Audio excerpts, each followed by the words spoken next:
नमस्कार दोस्तों। पिछले भाग में हमने कुली की हास्य की बात की, सीधे राजनीति और आर्थिक संकट पर पहुंच गए। लेकिन इन दोनों के बीच का एक पूरा दौर था जो शायद सबसे ज्यादा भुला दिया जाता है, जबकि वो अमिताभ बच्चन के कैरियर का सबसे व्यस्त और सबसे कमाल का दौर था। नमक हलाल, शराबी, मर्द, शहंशाह, आज का अर्जुन, हम, ये वो फिल्में हैं जिन्होंने 80 और 90 के दशक में सिनेमा घरों में तहलका मचाया था। आज हम इसी छूटे हुए दौर की बात करेंगे। तो चलिए वापस चलते हैं 1982 में। साल 1982 में कुली के हादसे से पहले भी अमिताभ का साल शानदार रहा। नमक हलाल में उनकी अंग्रेजी बोलने वाली कॉमिक टाइमिंग, मैं मुल्क की खातिर लड़ता रहूंगा जैसे डायलॉग आज भी मशहूर है। इसी साल सत्ते पे सत्ता में उन्होंने डबल रोल निभाया, एक शक्तिशाली भाई और एक कमजोर हकलाने वाला भाई। इसी साल शक्ति भी आई, जिसमें दिलीप कुमार और अमिताभ बच्चन पहली बार आमने सामने थे। बॉलीवुड के दो अलग अलग युगों के दो महानायक एक ही फ्रेम में। कभी कभी अपने सीनियर्स के सामने खड़े होना ही सबसे बड़ी परीक्षा होती है। उस परीक्षा से मत डरो, बल्कि उसे सीखने का मौका बनाओ। हमने पिछले भाग में कुली के हास्य की बात की थी। दिलचस्प बात यह है कि हास्य की वजह से मिली भारी पब्लिसिटी के चलते कुली उस साल की सबसे बड़ी हिट था। कानून में भी अमिताभ ने एक छोटे लेकिन दमदार रोल में साउथ सुपरस्टार रजनीकांत के साथ काम किया। पुकार और नास्तिक जैसी फिल्में भी इसी साल आईं। कई बार सबसे बुरे हालात भी अगर सही नजरिए से देखे जाएं तो एक नया मौका बना सकते हैं। 1984 में अमिताभ राजनीति में व्यस्त हो चुके थे, लेकिन इससे पहले शूट हो चुकी फिल्म शराबी रिलीज हुई और सुपरहिट साबित हुई। मंजिलें अपनी जगह हैं, रास्ते अपनी जगह। गाने, और जब हम अकेले होते तो शराब पीते हैं और जब साथी होते हैं तो शराब पिलाते हैं जैसे डायलॉग आज भी पॉपुलर है। ये फिल्म साबित करती है कि अमिताभ की पहले से शूट फिल्मों का जादू उनकी राजनीतिक व्यस्तता के दौरान भी बरकरार रहा।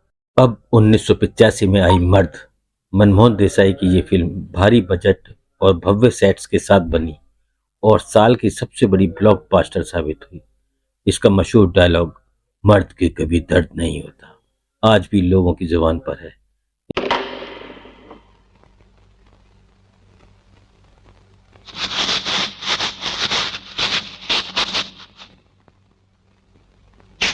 किस मिट्टी के बने हो तुम? तुम्हें दर्द नहीं होता?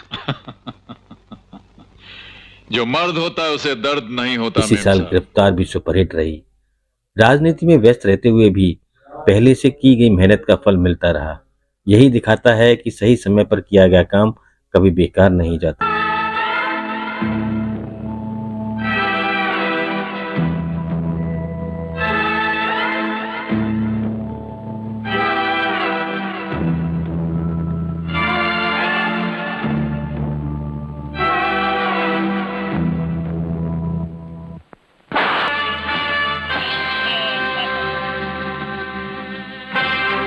उन्नीस सौ सत्तासी में राजनीति छोड़ने के बाद 1988 में अमिताभ ने शहंशाह से फिल्मों में धमाकेदार वापसी की।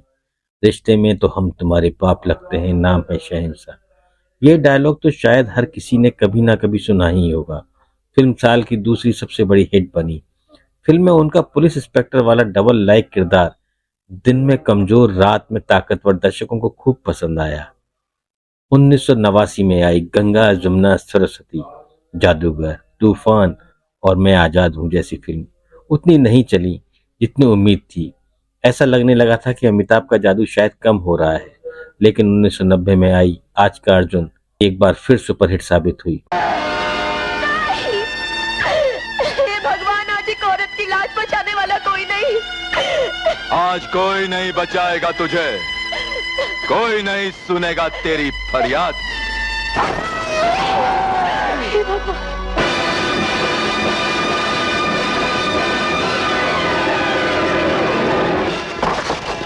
बीमा।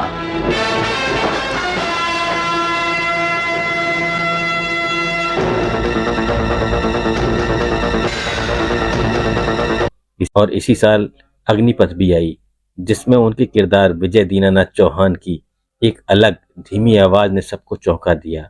उस वक्त फिल्म को मिला जुला रिस्पॉन्स मिला, लेकिन आज अग्निपथ को क्लासिक माना जाता है और इसी रोल के लिए अमिताभ को उनका पहला नेशनल अवार्ड बेस्ट एक्टर के तौर पर मिला। कई बार आपका सबसे बेहतरीन काम उसी वक्त पहचाना नहीं जाता, लेकिन असली कला समय के साथ अपनी जगह खुद बना लेती है। 1991 में आई हम, जिसमें एक गाना था, जुम्मा चुम्मा दे दे जैसा गाना जबरदस्त हिट हुआ।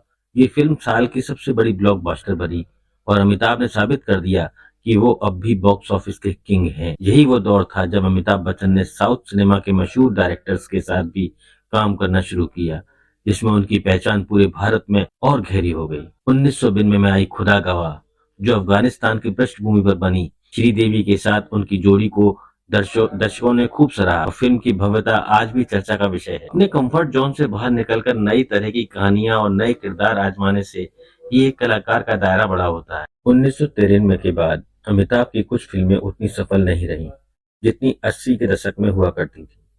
इंडस्ट्रीज में नए युवा सुपरस्टार्स की एंट्री हो चुकी थी, लेकिन इसी दौर में अमिताभ ने प्रोडक्शन की दुनिया में कदम रखने का मन बनाया, जिसका नतीजा आगे चलकर उनकी कंपनी एबीसीएल के रूप में सामने आया, जिसकी कहानी हम पहले ही भाग में बता चुके हैं। जब एक रास्ता धीमा पड़ने लगे तो नए रास्ते तलाशने की हिम्मत रखो, भले ही नतीजा हमेशा उम्मीद जैसा ना हो। तो दोस्तों, यह था वो छूटा हुआ दौर 1982 से 1995 तक।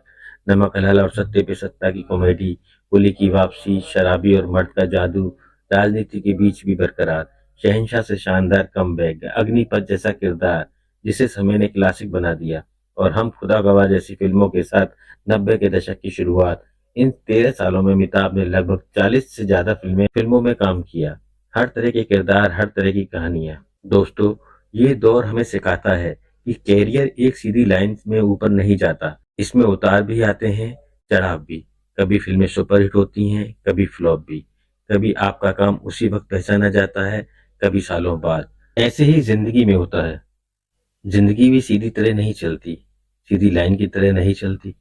कभी उतार आता है तो कभी चढ़ाव। इसलिए कभी घबराओ मत, हमेशा नए रास्ते ढूंढने की कोशिश करो। असली बात यह है कि काम करते रहो, कोशिश करते रहो, चाहे नतीजा जो भी हो। क्योंकि जैसे अग्निपथ को उसका सम्मान सालों बाद मिला, वैसे ही मेहनत कभी बेकार नहीं जाती।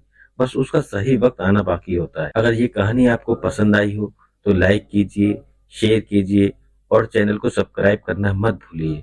मिलते हैं अगली कहानी में। जय हिंद।